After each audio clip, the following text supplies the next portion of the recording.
सफलता कार्य इंस्टीट्यूट के ऑनलाइन क्लासेस में आपका स्वागत है। दोस्तों, हिंदी के कुछ महत्वपूर्ण प्रश्नों के साथ हम फिर उपस्थित हैं। तो आपका पहला प्रश्न है, ऑस्ट्रिक परिवार की प्रमुख भाषा है। ऑप्शन नंबर ए है तमिल, ऑप्शन नंबर बी है मुंडा, ऑप्शन नंबर सी है तिब्बती और ऑप्शन नंबर डी है खासी। तो ऑस्ट्रिक परिवार की जो प्रमुख भाषा है वह आपका ऑप्शन नंबर बी हो जाएगा। क्या? मुंडा। क्या हो जाएगा? मुंडा। तो दोस्तों, मुंडा ऑस्ट्रो या फिर एशियाई या फिर ऑस्ट्रिक परिवार की प्रमुख भाषा है, जिसे मध्य और पूर्वी भारत में, कहाँ? मध्य और पूर्वी भारत में लगभग 90 लाख लोग बोलचाल की भाषा के रूप में प्रयोग करते हैं। झारखंड राज्य की एक प्रमुख आदिवासी जनजाति का नाम भी क्या है? मुंडा है। झारखंड की एक प्रमुख जनजाति है, उसका भी नाम क्या है? मुंडा है। अगला क्वेश्चन, दिए गए विकल्पों में से द्रविड़ परिवार की भाषा कौन सी है? ऑप्शन नंबर ए है आपके पास कन्नड़, ऑप्शन नंबर बी है असमिया, ऑप्शन नंबर सी है उड़िया और ऑप्शन नंबर डी है बंगला। तो दोस्तों, इसमें आपका उत्तर नंबर ए सही हो जाएगा कि द्रविड़ परिवार की भाषा कौन सी है? कन्नड़। तो जो द्रविड़ परिवार की भाषा हैं उसमें है तमिल, तेलुगु और मलयालम भी द्रविड़ की भाषाएं हैं।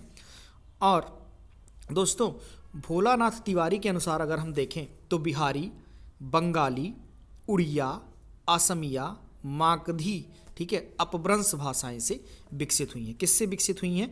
अपभ्रंश भाषाओं से ये विकसित हुई हैं। अगला क्वेश्चन, एकाक्षरी भाषा परिवार से क्या तात्पर्य है?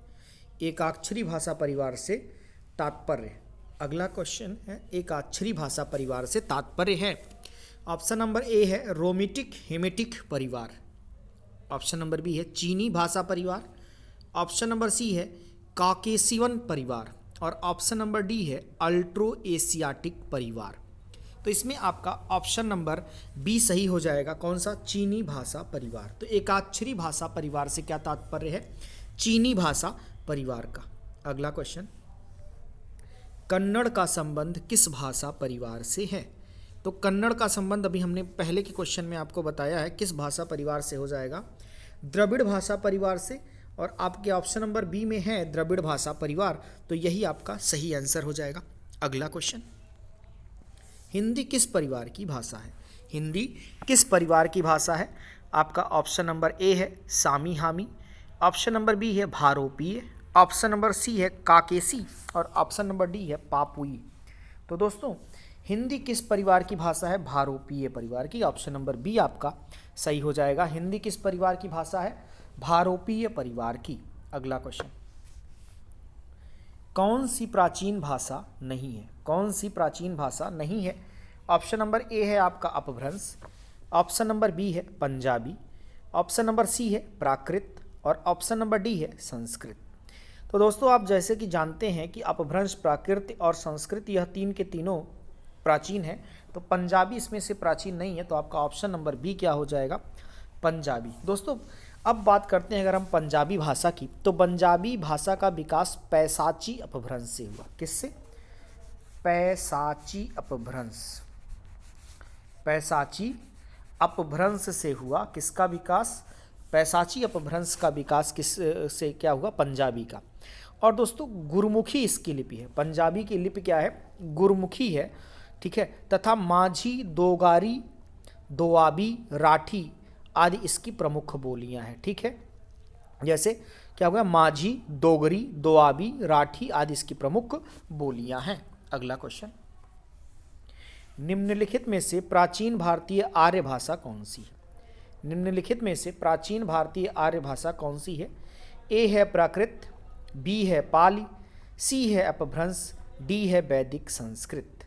तो दोस्तों, ए प्राकृत, बी पाली, सी अपभ्रंश, डी वैदिक संस्कृत। तो आपका ऑप्शन हो जाएगा डी वैदिक संस्कृत। क्या हो जाएगा? आपका ऑप्शन डी सही हो जाएगा, वैदिक संस्कृत, ठीक। तो दोस्तों, विश्व की पहली रचना है ऋग्वेद और ऋग्वेद में भारतीय आर्य भाषा का प्राचीनतम जो रूप है वह है वैदिक संस्कृत। इस भाषा को हम आर्य भाषा या फिर देव भाषा भी कहते हैं। अगला क्वेश्चन, मध्यकालीन भारतीय आर्य भाषा काल है। मध्यकालीन भारतीय आर्य भाषा काल, ऑप्शन नंबर ए है 500 ईस्वी पूर्व से 1000 ईस्वी पूर्व तक, 1000 ईस्वी, ऑप्शन नंबर बी है 1000 ईस्वी से 21वीं तक, ऑप्शन नंबर सी है 1500 ईस्वी पूर्व से 500 ईस्वी पूर्व तक, और ऑप्शन नंबर डी है 500 ईस्वी से 1000 ईस्वी तक। तो दोस्तों इसमें आपका ऑप्शन नंबर ए सही हो जाएगा, 500 ईसा पूर्व से 1000 ईसा तक। 500 ईसा पूर्व से 1000 ईसा पूर्व तक, यही आपका ऑप्शन नंबर ए मध्यकालीन भारतीय आर्य भाषा का काल है। और मध्यकालीन आर्य भाषा इस काल में क्रमशः पाली प्रकृत एवं अपभ्रंश भाषाओं का व्यवहार होता रहा। किसका होता रहा? पाली प्रकृत एवं अपभ्रंश भाषाएं यहाँ पर बोली जाती रही। अगला क्वेश्चन, आधुनिक भारतीय आर्य भाषाओं के उदय के पूर्व आर्य भाषा का कौन सा रूप विद्यमान था? क्या कह रहा है? कह रहा है आधुनिक भारतीय आर्य भाषाओं के उदय के पूर्व आर्य भाषा का कौन सा रूप विद्यमान था? Option number A Sanskrit, option number B Pali, option number C Prakrit, और ऑप्शन नंबर डी है अपभ्रंश। तो आपका option number A Sanskrit, B Pali, C Prakrit और डी अपभ्रंश। तो आधुनिक भारतीय आर्य भाषाओं के उदय के पूर्व किसका? आर्य भाषा का, ठीक है, का अपभ्रंश रूप विद्यमान था। आर्य भाषा का कौन सा रूप विद्यमान था? अपभ्रंश रूप। तो इसमें आपका ऑप्शन नंबर डी सही हो जाएगा, अपभ्रंश। ऑप्शन नंबर डी सही हो जाएगा, अपभ्रंश। अगला क्वेश्चन, आधुनिक भारतीय भाषाओं का विकास किससे हुआ है? आधुनिक भारतीय भाषाओं का विकास किससे हुआ है? ऑप्शन नंबर ए है अपभ्रंश, ऑप्शन नंबर बी है अवधि, ऑप्शन नंबर सी है खड़ी बोली, और ऑप्शन नंबर डी है ब्रज भाषा। तो आधुनिक भारतीय भाषाओं का विकास किससे हुआ है? तो हो जाएगा अपभ्रंश। क्या हो जाएगा आपका? अपभ्रंश।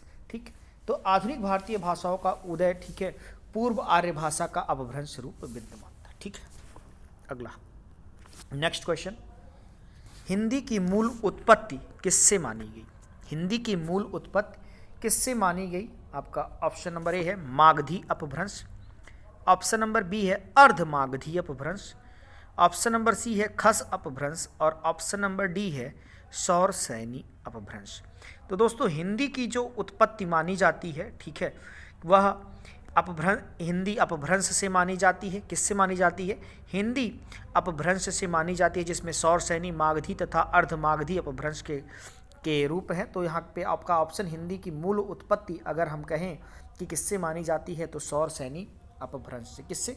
इस ऑप्शन के मुताबिक दोस्तों सौर सैनी अपभ्रंश, ऑप्शन नंबर डी। अगला क्वेश्चन,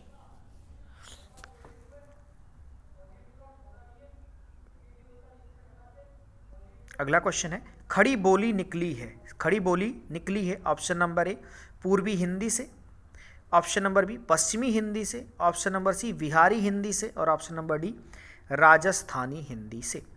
तो खड़ी बोली किससे निकली है दोस्तों? पश्चिमी हिंदी से। किससे निकली है? पश्चिमी हिंदी से। ठीक है, तो आप यह जानिए सौर सैनी अपभ्रंश को हम क्या कहते हैं? पश्चिमी हिंदी कहते हैं। क्या कहते हैं? सौर सैनी अपभ्रंश को हम कहते हैं पश्चिमी हिंदी। ठीक है, और दोस्तों पश्चिमी हिंदी के अंतर्गत कौन कौन सी भाषाएं आती हैं यह भी जान लीजिए। ब्रज भाषा, कन्नौजी, बुंदेली, खड़ी बोली, बांगरू, दक्षिणी बोली। ठीक, इतनी बोलियां जो है पश्चिमी हिंदी के अंतर्गत आती हैं। अगला क्वेश्चन कह रहा है हिंदी की उत्पत्ति किस अपभ्रंश से मानी जाती है? तो हिंदी की उत्पत्ति किस अपभ्रंश से मानी जाती है? दोस्तों अगर हम एग्जैक्ट आंसर लगाएंगे, ठीक है, तो कुछ में सौर सैनी देता है, कुछ में मागधी देता है, तो आपका आंसर हो जाएगा ऑप्शन नंबर ए है सौर सैनी, बी है मागधी, सी है ब्रज और डी है ब्राचड़।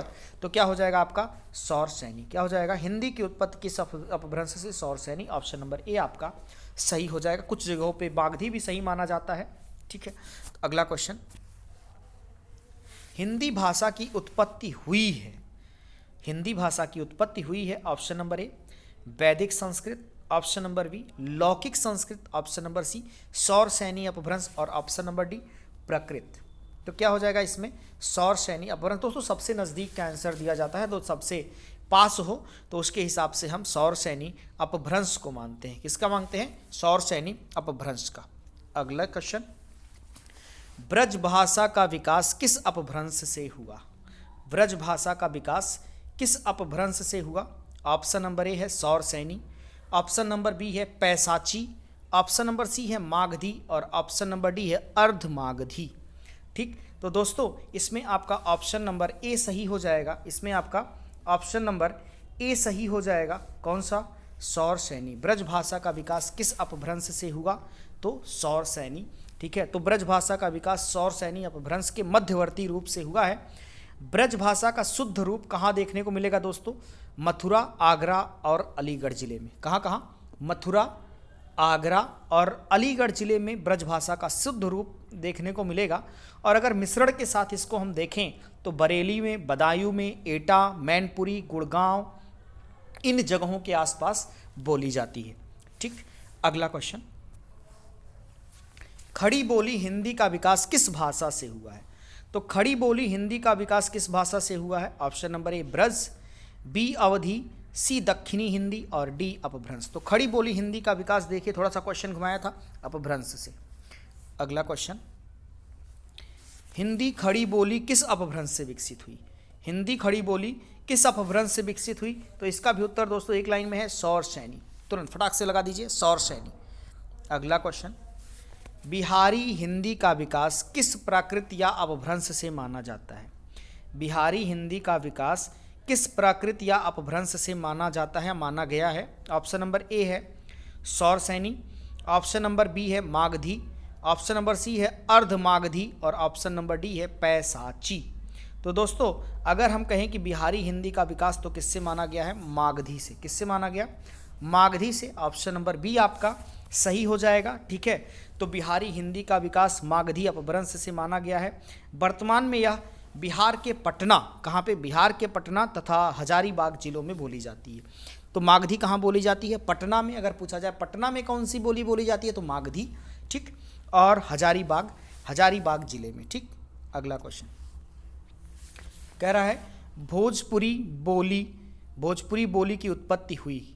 भोजपुरी बोली की उत्पत्ति हुई ऑप्शन नंबर ए अर्धमागधी अपभ्रंश से, ऑप्शन नंबर बी मागधी अपभ्रंश से, ऑप्शन नंबर सी सौरसैनी अपभ्रंश से और ऑप्शन नंबर डी ब्राचड़ अपभ्रंश से। तो भोजपुरी बोली की उत्पत्ति किससे हुई दोस्तों? मागधी अपभ्रंश से। मागधी अपभ्रंश से। ऑप्शन नंबर बी आपका सही हो जाएगा। क्वेश्चन केवल दोस्तों थोड़ा सा घुमा रहा है बट आंसर आपका सेम है। तो भोजपुरी बोली की उत्पत्ति किससे हुई? मागधी अपभ्रंश से। अगला क्वेश्चन, पूर्वी हिंदी वर्ग की बोलियों का विकास किससे माना गया? पूर्वी हिंदी वर्ग की बोलियों का विकास किससे माना गया? ऑप्शन नंबर ए सौरसैनी अपभ्रंश, ऑप्शन नंबर बी मागधी अपभ्रंश, ऑप्शन नंबर सी अर्धमागधी अपभ्रंश और ऑप्शन नंबर डी नागर अपभ्रंश। तो पूर्वी हिंदी वर्ग की बोलियों का विकास किससे माना जाता है दोस्तों? अर्धमागधी अपभ्रंश से। आपका ऑप्शन नंबर सी सही हो जाएगा, अर्धमागधी अपभ्रंश। ठीक, अगला क्वेश्चन कि पूर्वी हिंदी का विकास इनमें से किस अपभ्रंश से हुआ? पूर्वी हिंदी का विकास इनमें से किस अपभ्रंश से हुआ? Option number A Brachada, option number B Ardhamagadhi, option number C Khas और ऑप्शन नंबर डी मागधी। तो आपका कौन सा ऑप्शन दोस्तों इसमें सही हो जाएगा? पूर्वी हिंदी का विकास इनमें से किस अपभ्रंश से हुआ? क्या सही हो जाएगा? अर्धमागधी। ठीक, ऑप्शन नंबर बी सही हो जाएगा, अर्धमागधी। ठीक, अगला क्वेश्चन, हिंदी का मानक रूप किस भाषा से विकसित हुआ है? हिंदी का मानक रूप किस भाषा से विकसित हुआ है? ऑप्शन नंबर ए खड़ी बोली, ऑप्शन नंबर बी अवधी, ऑप्शन नंबर सी ब्रज और ऑप्शन नंबर डी मालवी। तो दोस्तों हिंदी का मानक रूप किस भाषा से विकसित हुआ है? यह आपका ऑप्शन नंबर ए सही हो जाएगा, खड़ी बोली। क्या? ऑप्शन नंबर ए आपका सही हो जाएगा, खड़ी बोली। हिंदी का मानक रूप किससे विकसित हुआ? खड़ी बोली। ठीक है, हिंदी का मानक रूप किस भाषा से विकसित हुआ? तो खड़ी बोली से। और खड़ी बोली पश्चिमी हिंदी में शामिल है। किस में शामिल है? खड़ी बोली पश्चिमी हिंदी में शामिल है। ध्यान से सुनिएगा, खड़ी बोली किस में शामिल है? पश्चिमी हिंदी में शामिल है। और पश्चिमी हिंदी में शामिल अन्य जो भाषाएं हैं उसको भी जान लीजिए। ब्रज भाषा पश्चिमी हिंदी में शामिल है, कन्नौजी पश्चिमी हिंदी में शामिल है, बुंदेली पश्चिमी हिंदी में शामिल है, बांगरू पश्चिमी हिंदी में शामिल है, राजस्थानी पश्चिमी हिंदी। ठीक है, और पश्चिमी हिंदी का विकास सौरसैनी अपभ्रंश से हुआ। पश्चिमी हिंदी का विकास किससे हुआ? सौरसैनी अपभ्रंश से हुआ। अगला क्वेश्चन, सूरदास ने किस भाषा में सूरसागर की रचना की है? सूरदास ने किस भाषा में सूरसागर की रचना की? Option number A Awadhi, B Braj, C Khadi Boli, D Rajasthani. Surdas ने किस भाषा में सूरसागर की रचना की? ए Awadhi, B Braj, C Khadi Boli, D Rajasthani. तो सूरदास ने ब्रज भाषा में सूरसागर की रचना की। किसमें की? ब्रज भाषा में सूरसागर की रचना की। ऑप्शन नंबर बी आपका क्या हो जाएगा दोस्तों? सही हो जाएगा। ऑप्शन नंबर बी आपका सही हो जाएगा। सूरदास ने सूरसागर की रचना ब्रज भाषा में की है। आचार्य रामचंद्र शुक्ल सूरसागर को ब्रज भाषा की पहली रचना मानते हैं। ठीक, अब अगर आपसे क्वेश्चन पूछा जाए कि ब्रज भाषा की पहली रचना कौन सी है, तो आप क्या बताएंगे दोस्तों? सूरसागर। अगर आपसे पूछा जाए कि ब्रज भाषा की पहली रचना कौन सी है, तो क्या बताएंगे आप? सूरसागर। अगला क्वेश्चन है, सूरदास और नंददास की काव्य रचनाओं की भाषा कौन सी थी? तो दोस्तों अभी हमने आपको अगले क्वेश्चन में बताया कि सूरदास की अगर ब्रज भाषा थी, तो इसका मतलब कि नंददास भी अगर साथ में पूछा जा रहा है तो ब्रज भाषा भी होगी। ऑप्शन भी आपके पास है, ए प्राकृत, बी ब्रज भाषा, सी संस्कृत और डी खड़ी बोली। तो आपका ऑप्शन नंबर क्या हो जाएगा? बी सही हो जाएगा, ब्रज भाषा। बी क्या हो जाएगा? ब्रज भाषा आपका सही आंसर हो जाएगा। ठीक है, तो सूरदास एवं नंददास की काव्य रचनाओं की भाषा क्या थी दोस्तों? ब्रज भाषा थी। और सूरदास की रचनाएं कौन कौन सी हैं? सूरदास की सूरसागर, सूरसारावली एवं साहित्य लहरी। जबकि अगर हम नंददास के रचनाओं की हम बात कर लें कि नंददास की रचनाएं कौन कौन सी हैं, तो दोस्तों रास पंचाध्यायी। क्या है नंददास की रचना? रास पंचाध्यायी, रूप मंजरी, रस मंजरी, भंवर गीत। फिर से सुनिएगा नंददास की रचनाओं को, रास पंचाध्यायी, रूप मंजरी, रस मंजरी और भंवर गीत। ठीक है, अगला क्वेश्चन देख लीजिए। कह रहा है मथुरा, आगरा, धौलपुर, ग्वालियर आदि क्षेत्र में निम्नलिखित में से कौन सी बोली बोली जाती है? मथुरा, आगरा, धौलपुर, ग्वालियर आदि क्षेत्र में निम्नलिखित में से कौन सी बोली बोली जाती है? ऑप्शन नंबर ए है ब्रज भाषा, बी है अवधी, सी है खड़ी बोली और डी है बांगरू। तो दोस्तों इसमें आपका ऑप्शन नंबर ए सही हो जाएगा। ऑप्शन नंबर ए सही हो जाएगा। मथुरा, आगरा, धौलपुर, ग्वालियर आदि क्षेत्र में कौन सी बोली जाती है? ब्रज भाषा बोली जाती है। कौन सी? ब्रज भाषा बोली जाती है। अगला क्वेश्चन, इनमें से कौन सी बोली मध्य प्रदेश की प्रमुख बोलियों में से नहीं है? इनमें से कौन सी बोली मध्य प्रदेश की प्रमुख बोलियों में से नहीं है? Option number A Malvi, B है निवाड़ी, सी है बुंदेली और डी है बांगर। ठीक, तो इनमें से कौन सी बोली मध्य प्रदेश की प्रमुख बोलियों में से नहीं है? तो ऑप्शन नंबर डी हो जाएगा आपका बांगर। क्या है? ऑप्शन नंबर डी हो जाएगा बांगर। बांगर या बांगरू पश्चिमी हिंदी उपभाषा वर्ग की बोली के अंतर्गत आती है और बांगरू को हम कहते हैं हरियाणवी। क्या कहते हैं? हरियाणी या फिर हरियाणवी भी कहते हैं। हरियाणवी बोली कह लीजिए या फिर हरियाणी बोली कह लीजिए। बांगर को हम कहते हैं, बांगरू को कहते हैं। अगला क्वेश्चन, ब्रज हिंदी की किस उपभाषा के अंतर्गत है? ब्रज हिंदी की किस भाषा के अंतर्गत है? तो दोस्तों पहाड़ी हिंदी। ऑप्शन नंबर बी है पूर्वी हिंदी, सी है पश्चिमी हिंदी और डी है राजस्थानी हिंदी। तो ब्रज हिंदी की किस उपभाषा के अंतर्गत है? पश्चिमी हिंदी के। किसके अंतर्गत है? पश्चिमी हिंदी के। आपका ऑप्शन नंबर सी सही हो जाएगा। नेक्स्ट क्वेश्चन, मथुरा और वृंदावन में प्रमुखता कौन सी भाषा बोली जाती है? मथुरा और वृंदावन में प्रमुखता कौन सी भाषा बोली जाती है? तो दोस्तों मथुरा और वृंदावन का नाम आते ही आपको ब्रज याद आ जाना चाहिए। ठीक है, तो कौन सी बोली? Option number A Sanskrit, B Braj Bhasha, C Marwari और डी मराठी। तो मथुरा और वृंदावन में दोस्तों ब्रज भाषा। ठीक है, कौन सी बोली जाती है? ब्रज भाषा। आपका ऑप्शन नंबर बी सही हो जाएगा। अगला क्वेश्चन, बांगरू किस उपभाषा वर्ग की बोली है? बांगरू किस उपभाषा वर्ग की बोली है? दोस्तों अभी हमने आपको बताया था कौन सी है। ऑप्शन नंबर ए पश्चिमी हिंदी, बी पूर्वी हिंदी, सी बिहारी और डी पहाड़ी हिंदी। तो क्या हो जाएगा? आपका ऑप्शन नंबर ए हो जाएगा पश्चिमी हिंदी। ठीक, तो दोस्तों आज के लिए इतना ही। अगर आपको हमारी वीडियो पसंद आई है तो दोस्तों वीडियो को लाइक करें, अधिक से अधिक शेयर करें और सब्सक्राइब करें। कल फिर दोस्तों कुछ क्वेश्चंस के साथ मुलाकात होगी। तब तक के लिए धन्यवाद।